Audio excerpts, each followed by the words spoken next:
That was fun at the end. I'm just really proud of our kids. That was it's hard to win like that after losing that lead. And Chase having a tough game. He's played great all year, but he didn't play as well tonight, and obviously fouled out in the overtimes. And was just a really good team win. We had a bunch of guys step up. Even our young guys got some time in the first half. I thought Josh got in there and had to play a lot late.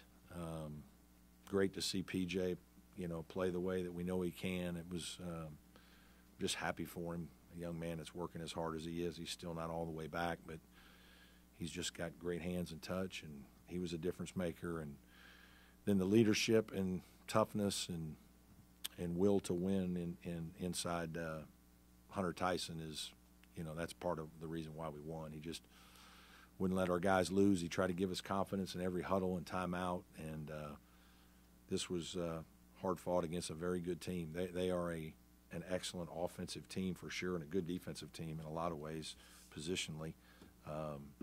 So they're going to win a bunch of games. Congratulate their kids. I mean, the radio guys, Tim, told me that there was one turnover by both teams in the last 24 minutes. That's remarkable under that stress. The frustrating thing, obviously, we could have gotten a couple rebounds and finished the game. But, we had that lead and we never turned it over to lose the lead. We just missed free throws. We did that at NC State several years ago one time, where we made a bunch of things against the press, handled it, and then just didn't make the free throws. And so, it's hard to get mad at your kids for missing free throws. But anyway, this was fantastic, and I appreciate everybody that came out. It was a big win.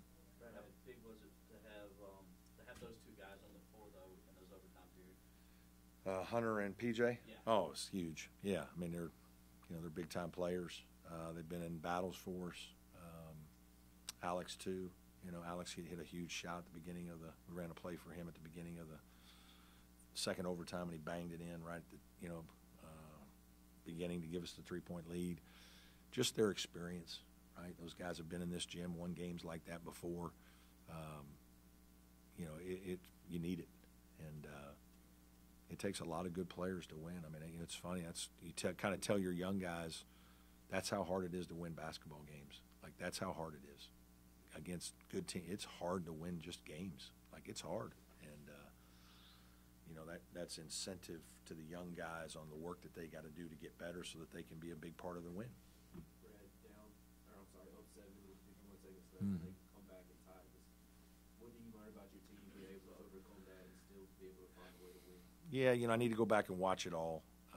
Obviously, there were some scenarios where we got a miss and we had chances. Ian had one he's got to get. We had a couple rebounding opportunities we didn't get. It's hard because they're so good at the three, so you're guarding the three as best you can. Well, then, obviously, they're going to drive it to the basket, right, because everybody's guarding the three. That's what all good teams do. And then their guards are big and strong. And so now you're one-on-one against a big, strong guard, so he's probably going to get it in there too. So really, they're going to score in a short amount of time and if you do get them to miss, you better grab that rebound because they're not going to miss many. It's the whole thing of, there's momentum and they're just going to go right at you. And we did the same thing in some games. We did a little bit against Iowa. Go right at them. We did a little bit against South Carolina. And the other team on defensively, you're on your heels just a touch because you're guarding the three so much. And it's hard. But if you don't guard the three against them, I mean, it's lights out. Sometimes there's five guys out there that four of them are 40% shooters. I mean, it's a challenge. So anyway, that was challenging. We weren't always pretty. Obviously, the free throw misses or what. If we made one more free throw, you're playing the free throw game from the standpoint of, hey, we're up 4. Well, a 3 doesn't do anything. You just make one. Like Brevin needed to make one. Just make one. And you got to believe he's going to make one. I mean, 2 shots is not the bonus. And so anyway, he didn't. But again, the resiliency our kids show to fight through 2 overtimes to win is pretty damn impressive. How much fire did y'all come out with in the second half, and how much was Hunter Tyson? He was some of it, and I was some of it. This was one of the few times that I really went after him at halftime a little bit because I challenged him before the game. I told him this is a physical, strong team. You know, we're just not physically very strong right now. PJ's not full healthy. You know, Hunter's not a big, strong guy at his position. You know, we're a little smaller when we play some of these teams. And their guys aren't tall, a lot of them, but, man, they all look like they're linebackers. I mean, you know, their point guard Pickett is like 6'4", 208 or something, but, I mean, he's, you know, that's how he plays. He's got that physical game. And so we've been getting out-toughed a little, out-physicaled a little bit. We have trouble rebounding sometimes. You know, we haven't gotten much help, you know, with some guys officiating in one of the games that cost us, I felt. Disappointed in that. But we just didn't play. I challenged our guys that we're going to have to play extremely hard and physical, and we didn't in the first half. Not enough to win.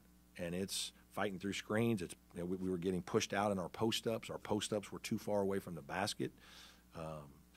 You know, offensive execution in terms of cutting hard and drawing fouls on situations where you're playing so aggressively downhill that you're creating contact and you're the aggressor. And even though we're not as physical, our mentality has to be aggressive. And so I was really upset with my team at halftime because of that's what I talked about all yesterday and today, and we didn't do it enough. And I thought Hunter Tyson then reiterated that message throughout the second half and overtimes.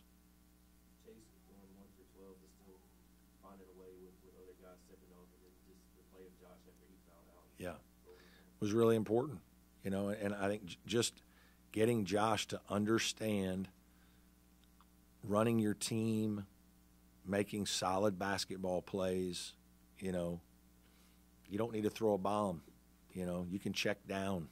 And the guys are open and throw it to him. And, like, throw the ball to P.J. Hall, right? I mean, it doesn't take a rocket scientist. The guy's pretty good. We need to get it to him. But running your team and doing that, you know, isn't as easy as it looks. And just being disciplined to make good basketball decisions takes some experience. You haven't had to do that your whole life. You've been more athletic, and you can just go make plays whenever you want. And now that's not the case. And so his discipline was really good in the second overtime. Even though it makes sense to have PJ on the bench like regulation because they're small, is it still hard to have that force? Yeah, it is. But PJ is still, like, it's, you know, playing multiple minutes is hard for him. I mean, he's asking to come out some, right? And then there are just times that we got to get him out before because he just can't quite get what he needs to get done all the time. You know, but when he was fresh tonight, he was a handful, right? He's always got the great hands and the great touch. And for him to make a couple shots in the first half to get his confidence back. He's had a hard couple of weeks. He's had some things off the court that, you know, are challenging that he's had to deal with, death to some close people in his life, and that has been devastating too. And you know, we've shed some tears together here in these last couple of weeks, and I'm just really proud of him because it's what he's had to overcome is just people don't understand the work that's required and the sacrifice you have to make, and to come off the kind of year he had and to know, all right, I'm going to have a surgery and get myself together, and in June I'm going to be ready to get going again, and I'm fired up, and then to have that taken away from you, you know, and have to do another 3 months of rehab, that ain't a lot of fun. And obviously he was, you know, primed to have a big season, and he still can. But, you know, it's just going to take longer. It's harder on our team, but it is what it is. But, man, what a stud tonight. Is there a cap on him, man? Yeah, we're kind of, you know, we were kind of right about there right now. That's, you know, I didn't want to keep going. I kept hoping the trainer wouldn't come down. I don't think the trainer in his right mind was coming down to tell me or PJ that, like, yeah, you know what, I think you're just at about your limit right now. Like, we're going to sit you down with 3 minutes to go in the game. Like, I don't know how that would have gone well, you know. I might have gone to see the AD after and talked about, no, I'm teasing. But, yeah, we've kind of kept him around 20. In a lot of games, we haven't even played him that because he hasn't been up for it.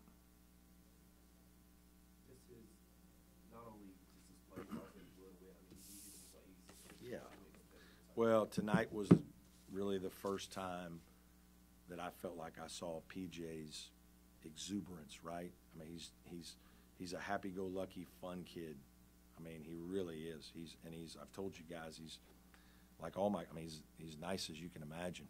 And he's fun to be around, and like you see it in his play. Like he that's how he is.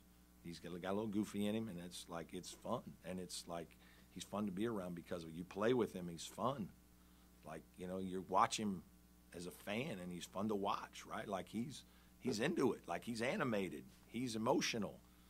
And that's why some of this is hard, because he is emotional. Like that's his personality. So he takes things very serious and very personal. And so, when he doesn't feel like he's doing his thing, and it bothers him. He cares. Yeah, just a little bit of all that. I said, man, the guy's played unbelievable, right? I mean, like he's carried us in a lot of these games. He carried us against Iowa. He carried us against Cal in a lot of ways. He was very beat up after the Cal game. Like the 2 games back to back, I mean, he was physically exhausted. And obviously the 4 guys didn't practice the next day, whatever that was, Tuesday maybe. What is today? Today's Tuesday, so that was Sunday, whatever that was. They practiced a little bit on Monday, and I didn't think he looked very good. Like I just thought he looked tired and lethargic and a little slower. And I hoped that he would have his juice today. And he really had he probably had 4 or 5 shots that are like rimming in and out on him, and he got one to go in on the 3. But he just had a tough night. I told him, hey, man, since you took the night off on tonight, we mind showing back up on Friday? We're going to need you. He laughed and said he'd be here, so we'll see how it goes. What do you do schedule-wise now? As many games as y'all play now, you're back? It's been hard. It's hard to get better because you're not practicing enough on some of the things that you want to practice. But so we're working the freshmen really hard. We worked the freshmen and sophomores really hard right after we got back from Cal the next day, Sunday, I guess it was. They had a good practice for an hour and a half, and the older guys really didn't do much. And then everybody did a little bit yesterday, and we'll do a little bit. Like they'll do more again tomorrow. The older guys won't do much. It's hard. You got to mentally be sharp, though. Back to Chase, if you told before the game he's going to be 1-12. Yeah, I thought it would be hard to win. It would be. It's a great thing. That's why I told our team in the locker room. This was an unbelievable team win where the contributions from everybody were huge. Ben Middlebrooks was huge. I mean, Ian had some big baskets. Like we went to Ian when they were small. We were punching it in there to Ian to try to score. And Josh coming in giving us what he gave. The freshmen did fine. Freshmen did well in their, 6 or 7 minutes in the first half, most of them. So all those minutes matter, especially when it goes to 50 minutes, right? And then hopefully that just saves guys' legs just a touch. And so really proud of them. Any more questions? Let's go home. What do you think? It's been a long night.